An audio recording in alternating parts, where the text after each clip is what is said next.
All right, everyone, welcome back to another episode of the Bored as Hell podcast. I'm Adam McDonald with Big Shiny Robot, And I am Andy Wilson, aka Citizen Bot, also a big shiny robot. and we've got three movies for you today. We've got Jesus versus the Devil with Risen and the Witch. We've got The Race, and then at the very end, we're going to give you some Oscar predictions and also quickly run over who we think should or will win. So, Andy, you got to see both Risen and The Race because they decided to screen those during morning screenings here when we're all at work. So, talk to us about Risen. Well, they did morning screenings for us too, and for The Witch. So I went out and saw all of these on my own. Oh, I had a fun Friday at the movies with all of these. I was sick in bed. Oh, how terrible! Well, I'm glad you're feeling better. Well, speaking of feeling better, Risen is the story of the crucifixion of Jesus, and told through the eyes of a Roman soldier who was present at the crucifixion and then put in charge of finding out exactly what happened. There are rumors that he rose from the dead, and of course, this is potentially catastrophic to Roman rule.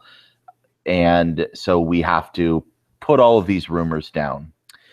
If this sounds a little bit like the plot from. Okay, I'm going to start over. I had a better way to introduce this. No problem.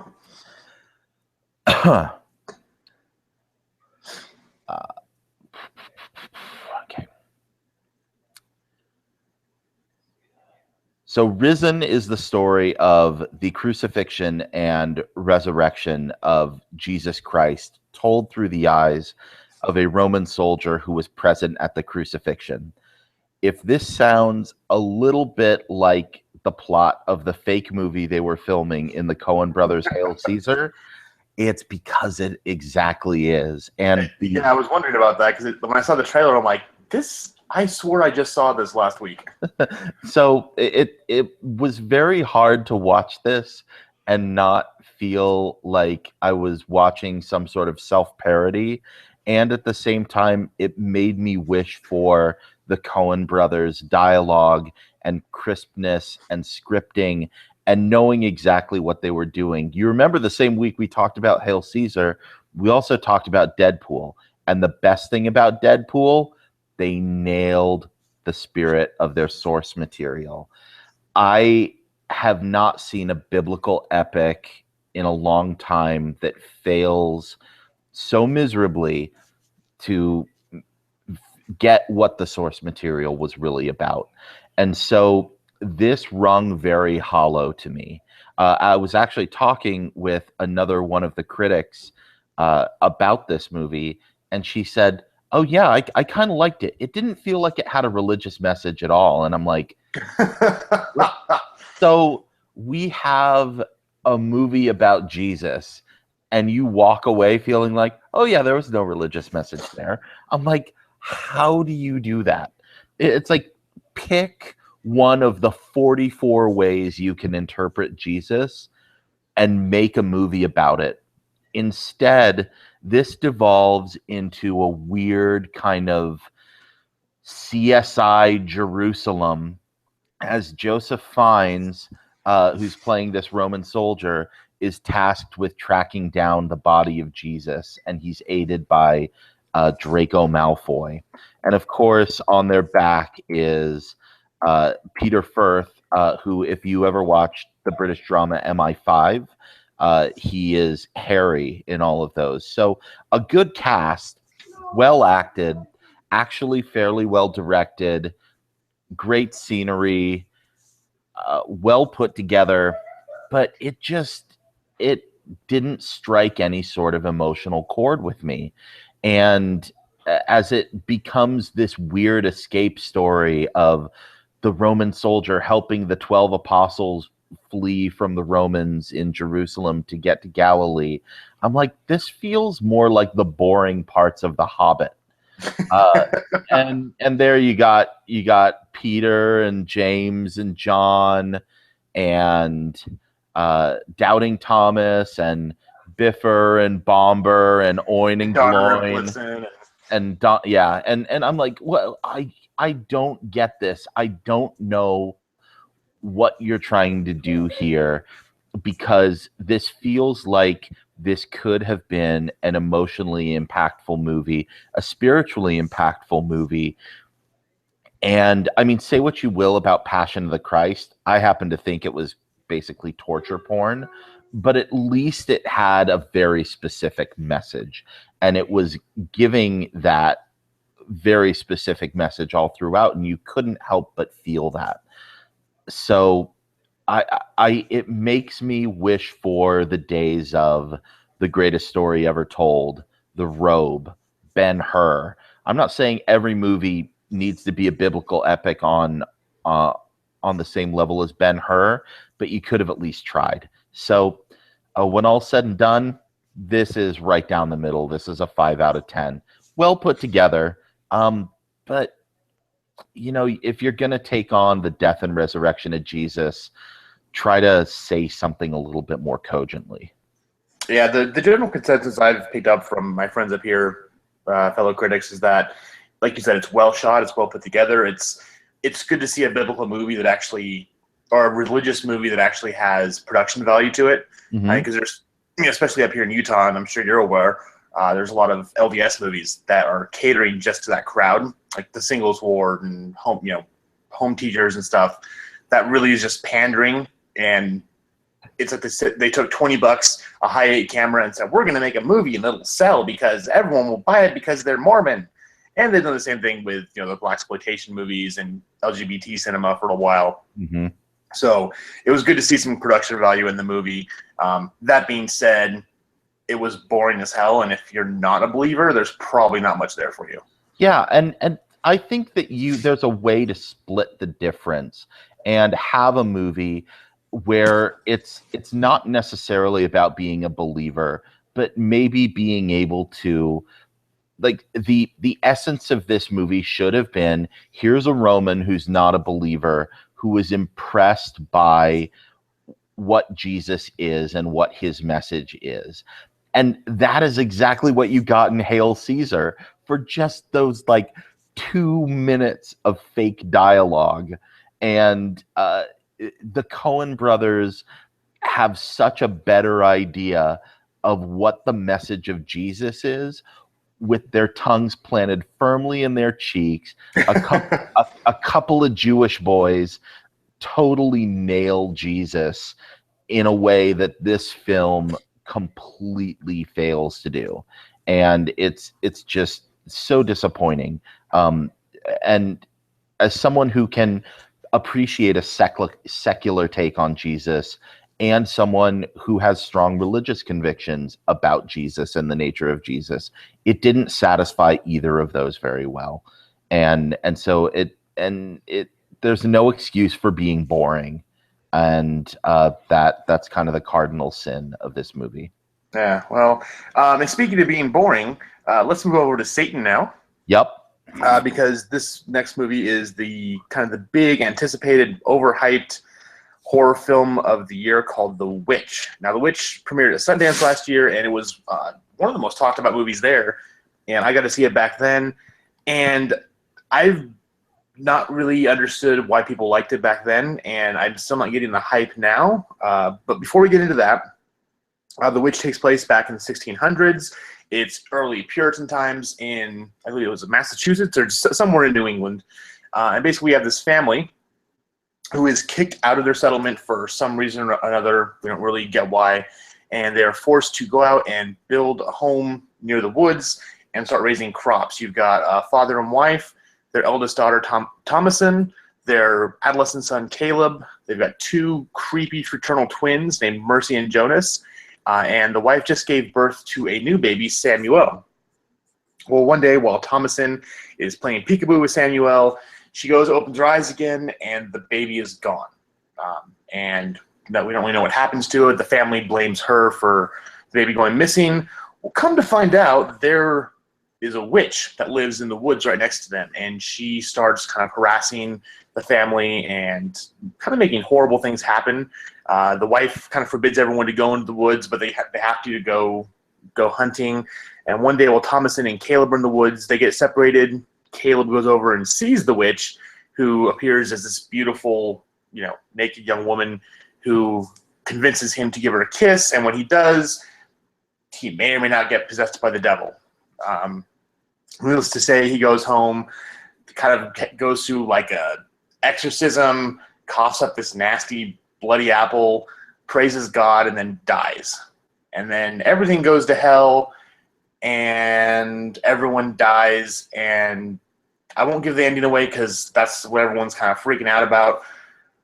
But yeah, that's kind of the movie. But that ending is so stupid. The best thing I read about it was, because here's the thing is everyone's loving this movie, and I've talked to many people, including critics, who are just lavishing praise on it, saying how it's just this new take on horror and everything else. And there are a couple of good things here, and we'll get to that in a second. But I've been in such the minority by not liking this film. I was reading some reviews and actually came across one that was critical of it, and they said the ending was as if the guys from Monty Python came and wrote and did it, but halfway through said F it and just gave up and wrote a crappy ending. They said it was so out there and stupid. So yeah, the ending makes no sense. I can see what they were trying to do, I guess, but yeah, it's boring. I have a big problem with horror movies that rely on lazy jump scares. Now, I don't mean normal jump scares, because I'm a huge fan of slasher films. So when the killer jumps out from behind the mirror and stabs you, it makes you jump. That's fine. My thing with lazy jump scares, like what they did with Annabelle, is they'll zoom in really close, the music will swell, and then it'll cut to a scene with a loud noise that has nothing to do with the story and is only there to make you jump. So, for instance, with this film, there's a very specific scene where it does the same thing, and then boom, snaps to the father chopping wood. And it's a huge noise, it makes everyone jump, and there's no purpose for it except to make people jump. Yeah. Spooky chopping wood. Oh, spooky. And it's lazy filmmaking to me, and I really, it just annoys the crap out of you. Plus, I don't know, maybe they adjusted the level since Sundance, but the score was way too loud, and again, it would push really loud to try to get that emotion out of you. Yeah, I will give it credit for the fact that it is beautifully shot. I mean, it makes you really feel like you are back in Puritan times. That being said, when the actors are speaking in kind of an old Middle English dialect from back then, make sure they're not mumbling, because I couldn't understand half the damn things they were saying. Yeah, it's just not good. I'm sorry. Yeah, well, they tried to do a couple of things, and they succeeded and failed. That score is very good. The cinematography is very good. They did the same thing that The Revenant did, and they only used natural light and candlelight. So that's very good. But a score and atmosphere does not equal scary. And jump scares, especially lazy jump scares and things that are just kind of creepy and unsettling, are not scary. This film totally doesn't understand how to make these things really truly scary, and it felt like they were trying to make an actual witch scary on one hand, but then there was this other undercurrent of like, well, actually what's really scary is Puritanism and religious intolerance and superstition, and this family turning on one another, saying, oh, well, you're a witch. No, I'm not a witch. You're the witch. She's a witch. Burn her. Exactly. And because it's so mixed, they never get down to what's really going on. And if they had kept this on the single track of witches are real and they're doing terrible things to this family, then that might have been one thing. But they didn't nail that, and they didn't nail the other theme, and so it's so totally muddled. and it's again the same unforgivable sin as Risen.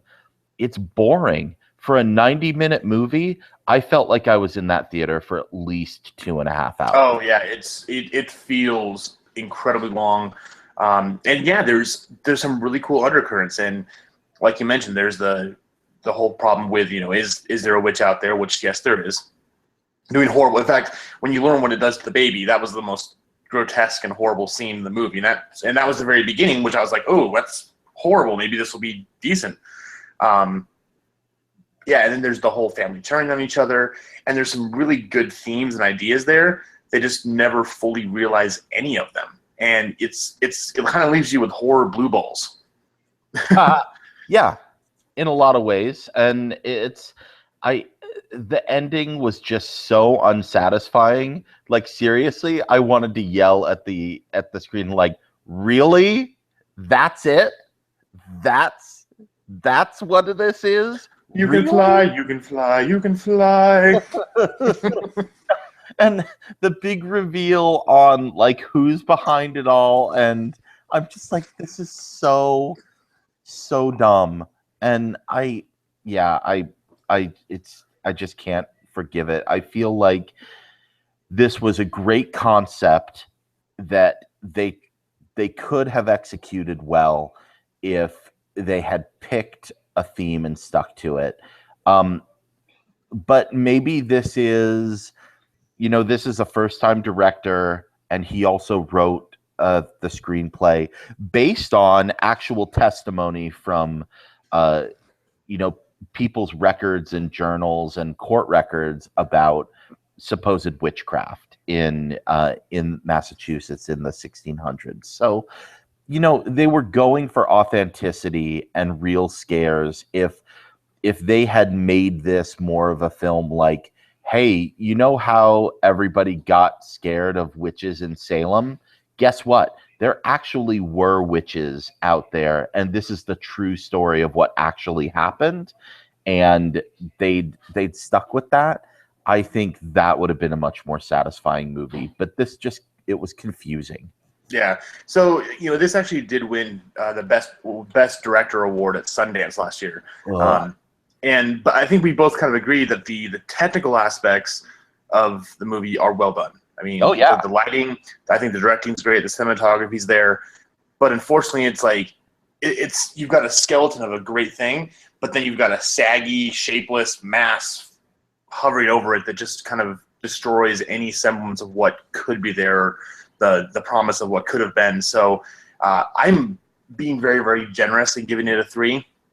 When I walked out of it, I was talking with a friend of ours from Big Shiny Robot, and I was like, can we give it less than 0? It's not good. I don't get the hype. I mean, maybe people are just excited to finally see a horror movie that isn't found footage or Paranormal Activity 27. And I get that, and so I think it's a great idea to have movies like this that do something different than the normal, like even slasher movie or, like I said, found footage. But there's got to be more to it than what this gives us. Well, and I don't understand why this movie is coming out in February. Why isn't this an October release? Why wasn't this an October release of last year? It's like this. I heard tons of hype around this coming out after Sundance and at Fantastic Fest here in Austin, and people were just gaga over it. It's like, why not give people this creepy atmospheric movie at a time when people are looking for creepy and atmospheric? I could forgive it a little bit more, but every movie that is out right now, I'm like, would I have rather gone and seen Deadpool again? Would I have rather gone and see Hail Caesar again? Would I have rather gone and see Star Wars again? If I can't say that it beats any of those films, then and the answer is an emphatic no, then you haven't done your job as a movie, and is an emphatic no. So yeah, I'm at a 3.5 out of 10.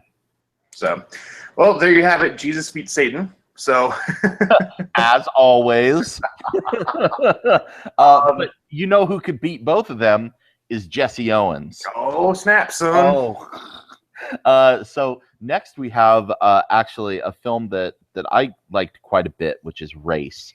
Get it? There's a double meaning in the name of it because there's racism and he's running a foot race. Anyway, so very clever movie. Thank you for your clever movie title.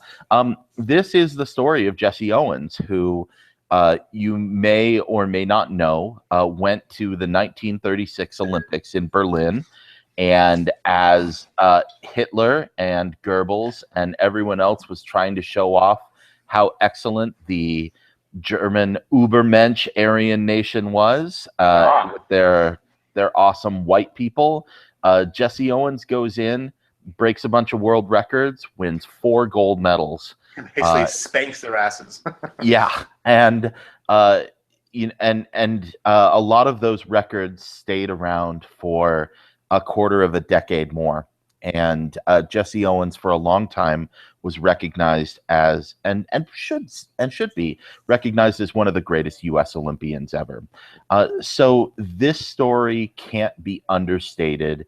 Its importance in history and in American history.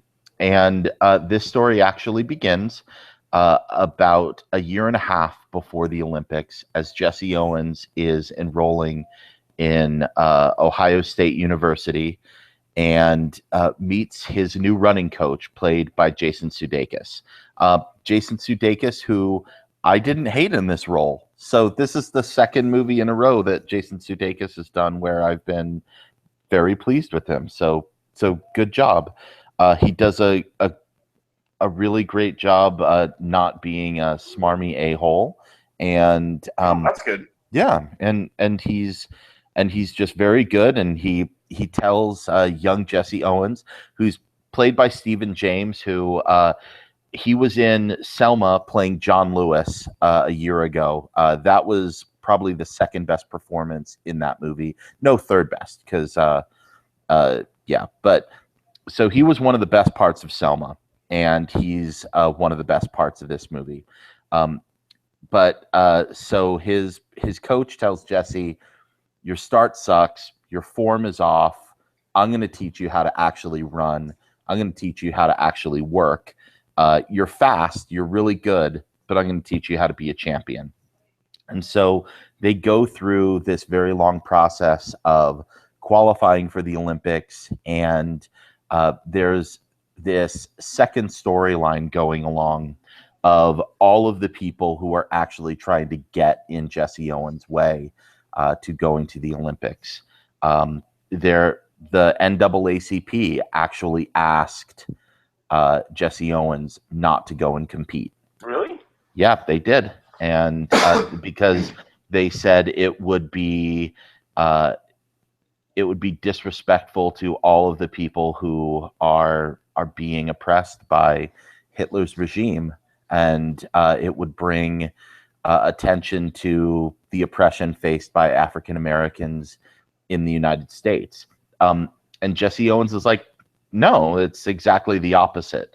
I can go and I can represent for us, and no one can take away the fact that I'm competing and that I'm sticking it in their faces. And he's right. And let's remember, this is 1930s America. And even though it's Ohio, there's still a lot of racism. Yeah. He's still, I mean, there are instances where, I mean, he's going to segregated restaurants and bathrooms in Ohio, in the North. So this is not like happy times. We forget and think that Jim Crow was only something that happened in the Deep South. No. This was all over the place, and injustice was everywhere, and continued to be everywhere for many decades to come after Jesse Owens. So there's also a second storyline of the Olympic Committee deciding themselves of whether to go or not. And there's this power play going on between Jeremy Irons and William Hurt. And they're both making the arguments. Jeremy Irons is saying, yes, we should go. And William Hurt is saying, no, we shouldn't. And so they they elect Jeremy Irons as a sort of goodwill ambassador to go to Germany and meet with the Nazis and say, hey, you guys have to clean all this stuff up. You can't have all these swastikas and signs up that say no Jews allowed, and you can't be rounding people up on the street. But we can have no blacks allowed back home. That's fine. Exactly. And so that's exactly the point that the film is making, is the racism that existed in the United States while we are going and saying to the Nazis, like, hey, you guys cut your racism out. So it's very poignant and very good.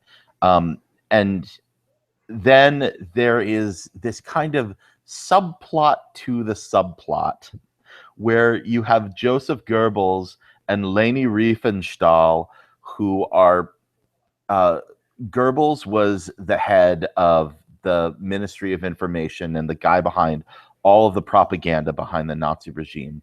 And Leni Riefenstahl is a fascinating filmmaker, and she filmed the 1936 Olympics and did actually a really amazing job at preserving it. And if you've ever seen a movie called Triumph of the Wills, that is one of the best examples of a documentary that is, complete propaganda. I mean, we talked about Michael Moore last week, and like I said, there's only a couple of points difference between Michael Moore and Leni Riefenstahl. But those points are very different, and you get to see the difference here. Riefenstahl is a very interesting character in this film, and I'm interested in learning more about what actually happened in the power plays between her and Goebbels around filming the Olympics because of what brought this up. The only problem is some of that stuff gets so interesting and you start going down that rabbit hole that you forget about the rest of the movie. And whenever you have a C subplot that's getting to be more interesting than your A subplot, it's like, well, maybe the movie should have just been about that. Yeah. But the only other problem is, too, the guy who plays Goebbels, he may as well have put on a giant Snidely Whiplash mustache and started twirling it every time he comes on screen, because he is just so over the top. But he's a Nazi, so he can get away with it. So, but overall, I thought Race was really great. They played up this great angle where Jesse Owens actually becomes friends and lifelong friends with one of the German athletes, and brings us back to this good spirit of what the Olympics are supposed to be about, rather than what Hitler and the Nazis were trying to make it about and trying to make it this huge political statement. So there's a lot of courage on a lot of different levels. I'm a sucker for an inspirational sports movie. And this is an important piece of history that we should remember, and that we should remember in context. It shouldn't be, yay, Jesse Owens, we went and stood up to evil Hitler. We should remember it was not that long ago that our country was in the throes of racism just as badly as theirs. Oh, definitely. Yeah. So it's really well put together. I really enjoyed my time in the theater, and I'm at a 7 out of 10 on this. Nice. Well, yeah, I heard really good things about it. Again, it was on my list of one I wanted to go see. It's work and being sick has taken it out of me this week. So yeah. All right, so we're going to go ahead and wrap a couple things up here. Before you hear us again, we will have had a chance to see the Oscars. So we want to take a couple minutes here and just go over the top, main awards, and kind of give our thoughts on both who we think should win and who, based on what we've kind of seen and researched, will most likely win. So Andy, why don't you start out with Best Cinematography? Best cinematography. Hang on. Okay. So cinematography, we've got Carol, The Hateful Eight, Mad Max Fury Road, The Revenant, and Sicario. in my mind, this is probably going to go to The Revenant. I mean, he's won it twice in a row before. That being said, maybe they decide to go for someone new, and so either Hateful Eight or Mad Max Fury Road. I think any of those are worthy of it. My personal favorite, I kind of have to go with Hateful Eight just because I'm really in love with that 70 millimeter format. But Mad Max Fury Road is not far behind it because the way they were able to capture all of that action and use so little CGI, that is amazing cinematography at its best. And any of those are really deserving. Yeah, so I'm with you on that. I think The Revenant will win. Emmanuel Lubezki is going to three-peat just because he keeps on doing things that we haven't seen before. I mean, we mentioned like The Witch did use ambient lighting, but The Revenant did it in the most grueling, horrible atmosphere you could ever hope to film a movie in, with storms and snowfall and everything else. So they'll definitely reward him for that. Although I am with you that I would love to see John Cena from Mad Max win. Mad Max was my favorite movie of the year. And yeah, the way they shot it and just the way they were able to pull off all these crazy stunts and made you feel like you're going a million miles an hour, down a desert highway, definitely has my vote as far as what should win best cinematography. But we'll see. Like I said, maybe they'll surprise us all. But I really, really think it's going to go to The Revenant. So best supporting actress. Who do we have there, Andy? We got Jennifer Jason Leigh from Hateful Eight, Rooney Mara, Carol, Rachel McAdams, Spotlight, Alicia Vikander, The Danish Girl, and Kate Winslet for Steve Jobs. Now, this is very interesting. 538.com, who anyone who's a political junkie knows is a website that aggregates polls and so on, and Nate Silver has come up with this algorithm that he uses to figure out who's going to win the Senate, who's going to be elected president, so on and so forth. They've been doing the same thing with the award shows, and they're split about 50-50 in predicting Vikander or Winslet. So that's who their money's on. I know I would go for Jennifer Jason Leigh just because I thought she was great. And I always hate it when there's a year where it's like, yeah, Alicia Vikander, you're nominated for The Danish Girl, but really, you should be winning it for Ex Machina. That's my biggest complaint, is that they completely left that out of the field as far as, I mean, for the big awards at least. But yeah, Ex Machina, she was absolutely fantastic in that, and that was the role that she should have. Had she been nominated for that, she would have easily been my pick for Best Supporting Actress. Yeah, but if I were casting my ballot, I'd go for Jennifer Jason Leigh. I think it probably will be one of those two, though, just because I'll trust 538. Yeah, it'll go to Alicia Vikander, but yeah, again, Jennifer Jason Leigh. The final act of The Hateful Eight, she just absolutely owns that movie, makes it her own, and just overshadows all these other incredible actors in the room with her. I mean, anyone who can make Sam Jackson look like a field mouse in comparison definitely deserves that award. So that's right.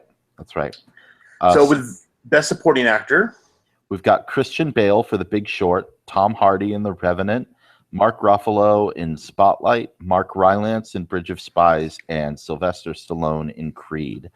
538 has got Ruffalo and Bale up there.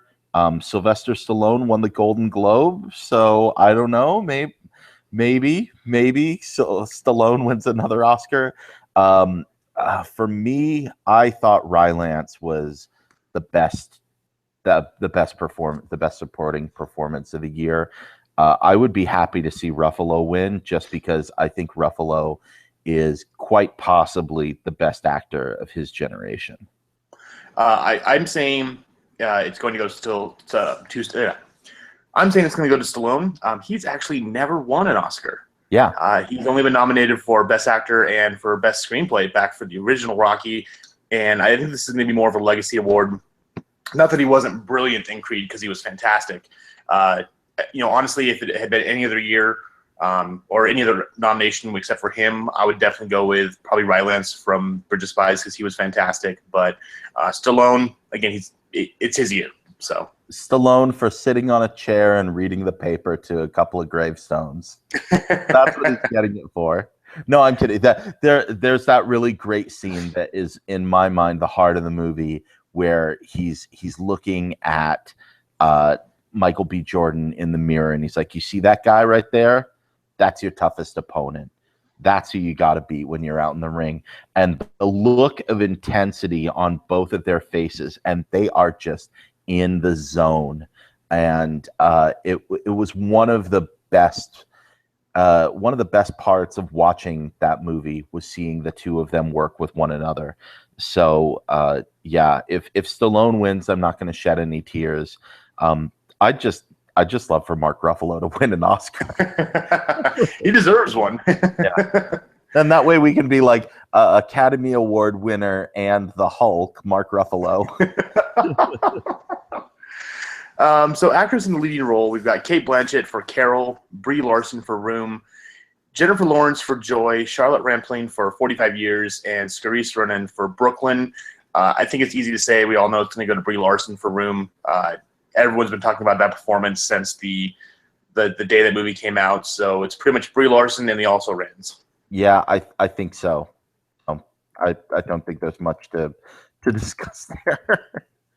Yeah, and then for Best Actor in Leading Role, again, it's kind of the same thing, and it's really sad because, first of all, it's Bryan Cranston for Trumbo, Matt Damon for The Martian, Leo DiCaprio for The Revenant, Michael Fassbender for Steve Jobs, Eddie Redmayne for The Danish Girl. Again, this is has to go to Leo. Like with Stallone, it's his time. He's been nominated enough times. He gives an amazing performance in The Revenant and has all of 10 lines of dialogue. So he's the shoe-in here for this. It just sucks because the other actors who are in this, who are nominated, with the exception of Eddie Redmayne for Danish Girl, which I was not a fan of, they all gave great performances. I mean, Fassbender is Steve Jobs. Like, when you're watching him on screen, you feel like you're watching the man who the real person up there talking. So he was fantastic. And Matt Damon was just so much fun and just brought Watley to life in The Martian, that they both are great contenders. And it would be interesting, again, to see how this race would play out if Leo hadn't been in the race. Yeah, and I talked about how Stallone and Jordan were able to work so well together in Creed. Acting is reacting, and for Matt Damon to be able to deliver, that performance, basically having no one else to interact with.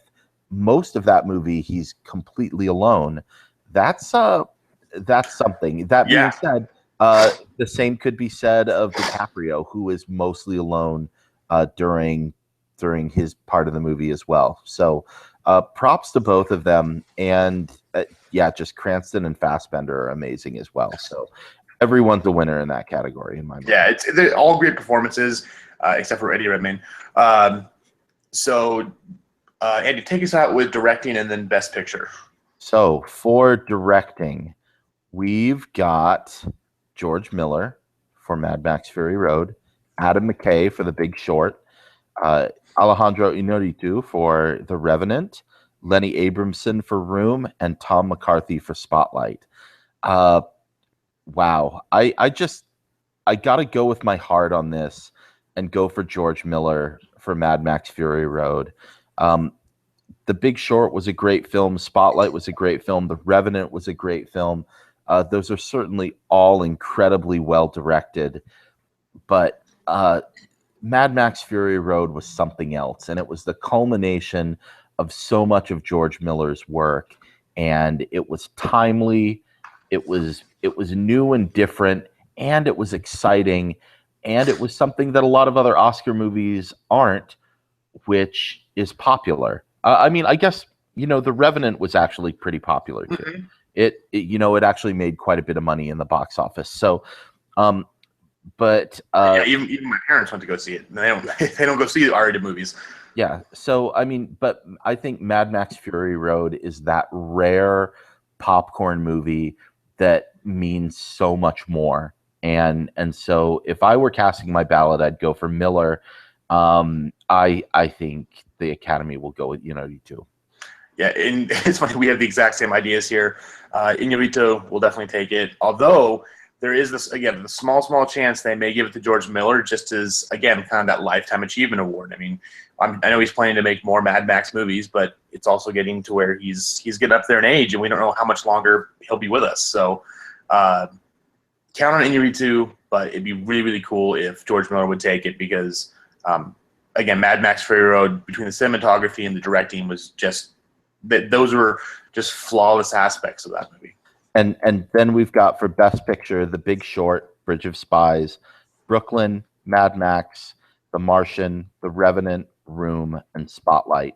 Again, I think it's really in between those two. And yeah, again, if I'm casting my ballot, I'd go for Mad Max. I think The Revenant will win. Outside Shot, The Big Short wins, but I don't know. It's done really well in so many of the other award shows. I don't know. But the great thing is all of those movies are great films, and the only problem I have with these categories is that Inside Out is not in there. I think we could have swapped out Brooklyn and put in Inside Out. No, I agree with you there. Inside Out should have been nominated. And the thing is, with the new rules, they can have up to 9 movies. So you could even throw in Inside Out, and you'd still, be within the rules. This one was kind of the hardest for me to do research on and kind of pick a winner. Revenant is the one to lead, so that's probably what it's going to go with. But there's some rumblings for both Spotlight and The Big Short. So those could be your underdogs to come take it. But I really think it's going to go to Revenant. But I'm right with you. Like I said, Mad Max was my favorite movie last year. It did things and showed things that I hadn't seen in a movie before. And if I was, again, voting, that would be my best picture of the year. But I think it's a safe bet to say that Revenant will take it in the long run. Yeah. So we'll see. And as soon as you hear this, you'll only have a few more days until the Oscars. So we'll see who's right and who's wrong here. Yeah. And if you follow us on Twitter at Bored as Hellcast, keep an eye out during the Oscars because I will be on there live tweeting. And the last couple years that I've done this, it's been kind of fun and snarky. So if you enjoy some jokes and maybe a few off-color things that we don't include in our podcast, keep an eye there because I'll be, as long as I can until I have to go to sleep, making fun of rich people giving themselves golden statues. Yay! It's our favorite thing. And white people. Lots and lots and lots of white people. Hosted by Chris Rock. So exactly. I'm sure we'll get some good jabs at Oscars So White. I certainly hope so.